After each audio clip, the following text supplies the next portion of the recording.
क्या अमेरिका की China plus one की स्ट्रैटेजी खुद उसके गले की हड्डी बन रही है?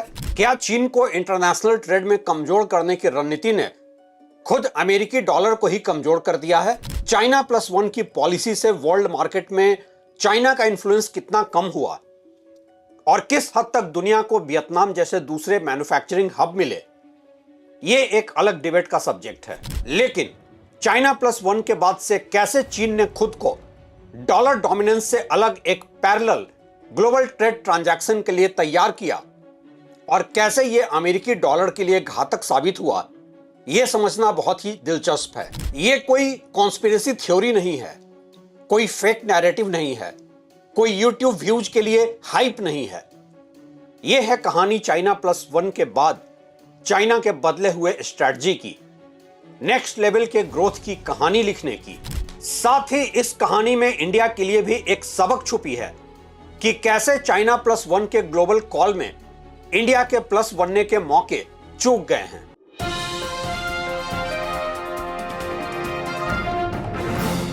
नमस्कार, आप देख रहे हैं ट्रैक टू रियलिटी और मेरा नाम है Ravi Sinha. China plus one policy के एक पहलू पर तो दुनिया भर की मीडिया में बात हो रही है, कैसे ग्लोबल मैन्युफैक्चरिंग अब नए ऑल्टरनेटिव इंटरनेशनल डेस्टिनेशन जैसे कि वियतनाम, इंडोनेशिया, मलेशिया, थाईलैंड जैसे देशों में शिफ्ट होने लगा है और कैसे दुनिया भर की आयात निर्भरता चीन पर कम हुई है। आपको बताया जा चुका है कि कैसे यह चाइना प्लस वन के मास्टर स्ट्रोक ने वैश्विक व्यापार को ज्यादा ब्रॉड बेस किया है। लेकिन इसी चाइना प्लस वन की स्ट्रेटजी का एक दूसरा पहलू भी है जिसे कि अमेरिका समर्थक इंटरनेशनल मीडिया ने कभी मुद्दा ही नहीं बनने दिया, और वो है चाइना, रसिया, ब्राजील समेत कई देशों का खुद को धीरे धीरे डॉलर की इंटरनेशनल मोनोपोली को कम करने की स्ट्रेटजी। चाइना के लो एंड मैन्युफैक्चरिंग से हाई एंड मैन्युफैक्चरिंग में छलांग लगाने की भी कहानी है। ये कहना वैसे तो पूरी तरह से सही नहीं होगा कि सिर्फ चाइना प्लस वन की वजह से ही डॉलर की ग्लोबल मोनोपोली टूटी है। यह अकेला कारण नहीं है जिससे कि यूनाइटेड स्टेट्स कमजोर पड़ा हो, और सुनने में भी यह एक बहुत ओवर सिंप्लीफाइड निष्कर्ष लगेगा।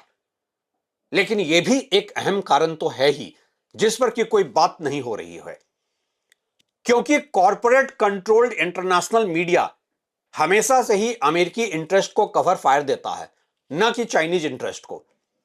आज इस वीडियो में साफ तौर से समझते हैं कि चाइना प्लस वन क्या है और कैसे यह अमेरिकन डॉलर के ग्लोबल वर्चस्व के लिए एक चैलेंज साबित हुआ, जिसे कि एक्सेप्ट करने का मतलब होगा अमेरिका के लिए वैश्विक शर्मिंदगी।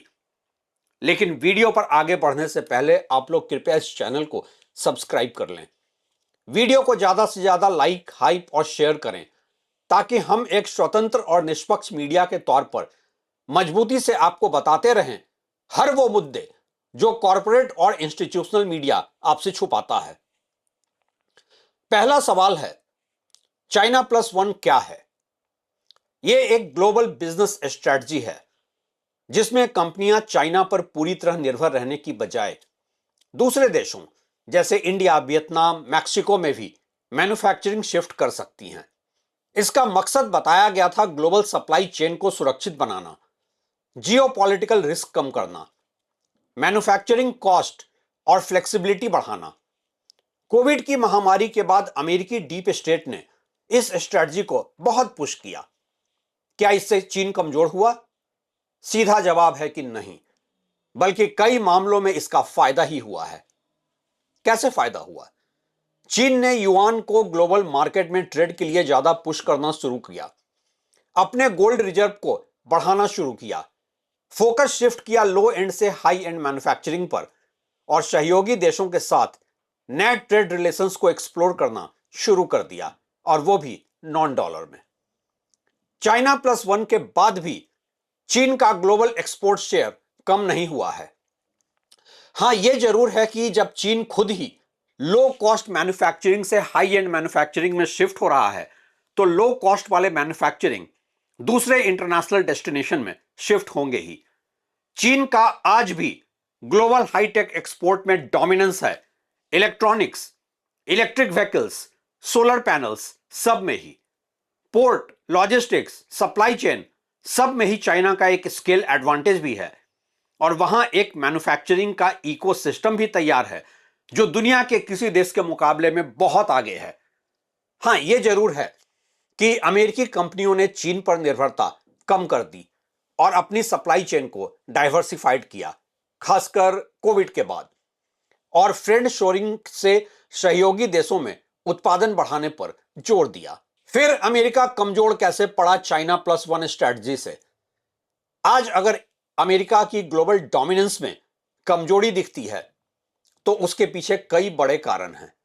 पहला, चाइना प्लस वन के बाद चीन का और तेजी से उभरना। चाइना खुद बहुत तेजी से इकोनॉमिक और टेक्नोलॉजी ताकत बना है, तो तुलना में अमेरिका कमजोर लगता है। दूसरा, ग्लोबल पावर बैलेंस बदलना। अब दुनिया अमेरिका के साथ यूनिपोलर नहीं रही, बल्कि मल्टीपोलर हो रही है।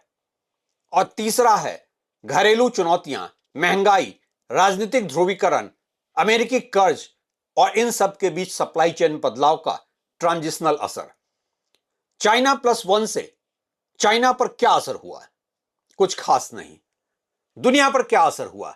दूसरे देशों में मैन्युफैक्चरिंग शिफ्ट करने से कुछ इंडस्ट्रीज में लागत बढ़ी, शॉर्ट टर्म इनएफिशिएंसीज आई, लेकिन सबसे बड़ा बदलाव यह कि अमेरिकी डॉलर इंटरनेशनल ट्रेड में लगातार मोनोपोली खो रहा है और साथ ही दुनिया के बड़े देशों की रिजर्व करेंसी में भी कम हो रहा है। असल में बड़ा ट्रेंड शिफ्ट क्या हुआ है? चाइना प्लस वन वैसे तो अमेरिकी रणनीति का हिस्सा है और लक्ष्य है चीन पर डिपेंडेंसी कम करना, लेकिन यही चाइना प्लस वन अमेरिका को कमजोर करने का एक कैटलिस्ट भी साबित हो रहा है। अब यह China plus one defensive move ज्यादा दिख रहा है और स्ट्रैटेजिक मूव कम। यह खास तौर पर स्पष्ट हो जाता है जब अमेरिकी सरकार के प्रतिनिधि इंडिया को टारगेट करते हुए यह कहने से नहीं चूकते हैं कि हम इंडिया के साथ चाइना वाली गलती नहीं करेंगे, इतनी बड़ी ताकत नहीं बनने देंगे ग्लोबल ट्रेड में। अमेरिका अभी भी दुनिया की सबसे बड़ी और प्रभावशाली अर्थव्यवस्थाओं में से एक है, लेकिन ग्लोबल ट्रेंड अचानक नहीं बदलता है, बल्कि कई इकोनॉमिक और जियोपॉलिटिकल फैक्टर्स मिलकर पावर शिफ्ट करते हैं। आज दुनिया भर के देश डी डॉलराइजेशन को बढ़ा रहे हैं और यहीं पर चाइनीज गेम प्लान को करीब से समझने की जरूरत है। क्यों इंटरनेशनल ट्रेड में अमेरिका के डॉलर से दूरी बढ़ रही है? दो सबसे बड़ी वजह है वेपनाइजेशन ऑफ सैंक्शंस और चाइना प्लस वन का मिसएडवेंचर। जियोपॉलिटिक्स और सैंक्शंस शायद सबसे बड़ा कारण है। यूनाइटेड स्टेट्स ने रसिया यूक्रेन वॉर के बाद भारी सैंक्शंस लगाए। रशिया को स्विफ्ट सिस्टम से बाहर कर दिया गया और उसके फॉरेन एसेट्स को फ्रीज कर दिया। इससे बाकी देशों को डर लगा और चाइना यह समझाने में सफल रहा कि अगर यूएस से टकराव हुआ तो किसी की भी इकॉनमी ब्लॉक हो सकती है। इसका रिजल्ट यह हुआ कि कंट्रीज ऑल्टरनेटिव पेमेंट सिस्टम्स ढूंढने लगे और इसी बीच चाइना का खुद का करेंसी पुश, युआन का इंटरनेशनलाइजेशन शुरू हो गया। चाइना एक्टिवली अपने करेंसी को ग्लोबल बनाना चाहता है। वर्ल्ड ट्रेड, बाइलैटरल ट्रेड में युआन यूज बढ़ाया जा रहा है। उदाहरण के तौर पर China Russia trade largely dollar free हो चुका है। मिडिल ईस्ट डील्स में भी युआन डिस्कशन चल ही रहा है। ब्रिक्स कंट्रीज का पुश भी चाइना की स्ट्रेटजी का हिस्सा है। ब्रिक्स के देश डॉलर डिपेंडेंस कम करना चाहते हैं। इनिशिएटिव्स लिए जा रहे हैं कि लोकल करेंसीज में ट्रेड हो और कॉमन करेंसी को बढ़ाया जाए। US monetary policy, interest rate impact को भी यहां समझना होगा। यूएस फेडरल रिजर्व जब रेट्स बढ़ाता है तो ग्लोबली लिक्विडिटी टाइट हो जाती है और डेवलपिंग कंट्रीज पर प्रेशर आता है। इसलिए कंट्रीज डॉलर डिपेंडेंस कम करना चाहते हैं। ऑल्टरनेटिव पेमेंट सिस्टम्स में चाइना का CIPS स्विफ्ट का एक ऑप्शन है। Regional payment systems, central banks digital currencies के कॉन्सेप्ट के बाद तो डॉलर मोनोपोली पर धीरे धीरे चैलेंज हो रहा है। Trust and diversification strategy. China ने जिस तरीके से अपने रिजर्व करेंसी में डॉलर को कम करके गोल्ड को बढ़ाया, उसके बाद तो दुनिया के कई सेंट्रल बैंक्स डॉलर रिजर्व्स कम कर रहे हैं, गोल्ड और दूसरे इंटरनेशनल करेंसीज बढ़ा रहे हैं। यह रिस्क डाइवर्सिफिकेशन है कई देशों का, तो एंटी यूएस मूव है चाइना का। चाइना प्लस वन स्ट्रेटजी के जवाब में चाइना ने एक ग्लोबल ट्रेंड शुरू कर दिया है, लेकिन डॉलर डोमिनेंस अभी खत्म नहीं हुई है। चाइना वर्सेस डॉलर की असली स्थिति क्या है? चाइना क्या चाहता है अब? युआन को ग्लोबल रिजर्व बनाना। प्रॉब्लम इसमें यह है कि capital control, transparency issues, trust gap China को लेकर बना हुआ है, इसलिए डॉलर अभी भी मजबूत है। दुनिया डॉलर छोड़ नहीं रही, बल्कि डिपेंडेंसी कम कर रही है। कारण सिर्फ geopolitics, sanctions fear, risk diversification ही नहीं है, बल्कि चाइना का राइज और चाइना प्लस वन का जवाब भी है। अभी के लिए तो इतना कहा ही जा सकता है कि चाइना प्लस वन के जवाब में चीन ने मल्टी करेंसी वर्ल्ड को पुश दे दिया है, जहां USD plus yuan plus euro plus दूसरे करेंसी का मल्टीपोलर वर्ल्ड इकोनॉमी दिख रहा है। सबसे अहम सवाल अब आपके हमारे नजरिए से यह कि चाइना प्लस वन पॉलिसी से इंडिया को कितना फायदा हो रहा है। शुरू में तो इंडिया को ग्लोबल सप्लाई चेन डाइवर्सिफिकेशन का सबसे बड़ा बेनिफिशियरी माना जा रहा था। लॉजिस्टिक्स, पोर्ट्स, इंडस्ट्रियल हब्स में डिमांड थोड़ी बढ़ भी रही है। फार्मा और कॉन्ट्रैक्ट मैन्युफैक्चरिंग में उम्मीदें बढ़ी थी, लेकिन एक्चुअल बिजनेस शिफ्ट अभी दिखना शुरू नहीं हुआ है। मतलब कि अपॉर्चुनिटी रियल है, लेकिन अभी अर्ली स्टेज पर हमारा बिजनेस इकोसिस्टम ही अपॉर्चुनिटी रेडी नहीं है। और एक रियलिटी चेक भी जरूरी है, क्योंकि बहुत सी अंतरराष्ट्रीय कंपनियां अभी भी इंडिया के मुकाबले में वियतनाम, मैक्सिको जैसे दूसरे देशों को प्रेफर कर रही हैं। इंडिया में चैलेंजेस बहुत हैं, high tariffs, regulatory complexity, infra gaps, labour issues. इसलिए इंडिया बिगेस्ट विनर नहीं, बल्कि one of the key contenders बनकर रह गया है। अब असली सवाल, कहां है मौके पैसा और ग्रोथ के लिए? इलेक्ट्रॉनिक्स और मोबाइल मैन्युफैक्चरिंग सबसे बड़ा विनर बन सकता है। एप्पल, सैमसंग जैसे ग्लोबल प्लेयर्स इंडिया शिफ्ट कर रहे हैं।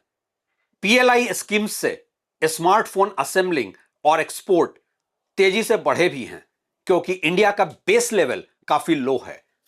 आईटी हार्डवेयर मैन्युफैक्चरिंग भी पुश में है। फ्यूचर में सेमीकंडक्टर्स और इलेक्ट्रॉनिक्स इकोसिस्टम एक गेम चेंजर बनने की पोटेंशियल रखता है। फार्मास्यूटिकल्स और बायोटेक में India already pharmacy of the world कहा जाता है, लेकिन एपीआईज, ड्रग इंग्रेडिएंट्स जो होते हैं, उसके कॉन्ट्रैक्ट मैन्युफैक्चरिंग में हम चाइना के मुकाबले कहीं स्टैंड नहीं करते हैं। बात चाहे टेक्सटाइल्स की हो या अपैरल की, चाइना से शिफ्ट जहां भी हो रहा है लो एंड मैन्युफैक्चरिंग में, वहां लेबर इंटेंसिव सेक्टर इंडिया की स्ट्रेंथ नहीं बन पा रहे हैं, क्योंकि कंपटीशन में वियतनाम, बांग्लादेश हैं। आज जबकि रिन्यूएबल एनर्जी, सोलर, बैटरीज में चाइना की डोमिनेंस से डाइवर्सिफिकेशन की जरूरत है, इंडिया सोलर मैन्युफैक्चरिंग एक्सपैंड बड़े स्केल पर नहीं कर पा रहा है।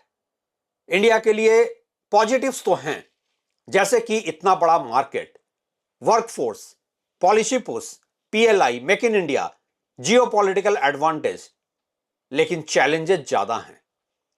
वियतनाम से competition, infra plus logistics cost, और साथ ही है पॉलिसी कंसिस्टेंसी की कमी। चाइना प्लस वन से अमेरिका को तो कोई फायदा नहीं हुआ है, उल्टा अमेरिकन डॉलर की डोमिनेंस ही कम हुई है, लेकिन इंडिया को फायदा हो सकता है। जरूरत स्लो इंक्रीमेंटल शिफ्ट की नहीं, मास एक्सोडस फ्रॉम चाइना की है। सबसे ज्यादा फायदा इलेक्ट्रॉनिक्स, फार्मा, ईवी, टेक्सटाइल्स में हो सकता है, लेकिन लॉन्ग टर्म विनर बनने के लिए इंडिया को infra, ease of doing business, export competitiveness हर लेवल पर इंप्रूव करना होगा। अंत में इतना ही कहूंगा कि जैसे चाइना ने +1 को लेकर कभी कोई पॉलिटिकल स्लोगन नहीं दिया कि अमेरिका और दुनिया हमारे ग्रोथ से जलती है, हम आत्मनिर्भर बनेंगे, या कभी यह दावा नहीं किया कि आपदा को अवसर में बदल देंगे, बस करके दिखा दिया। मेरा इशारा तो आप समझ ही गए होंगे। शुक्रिया।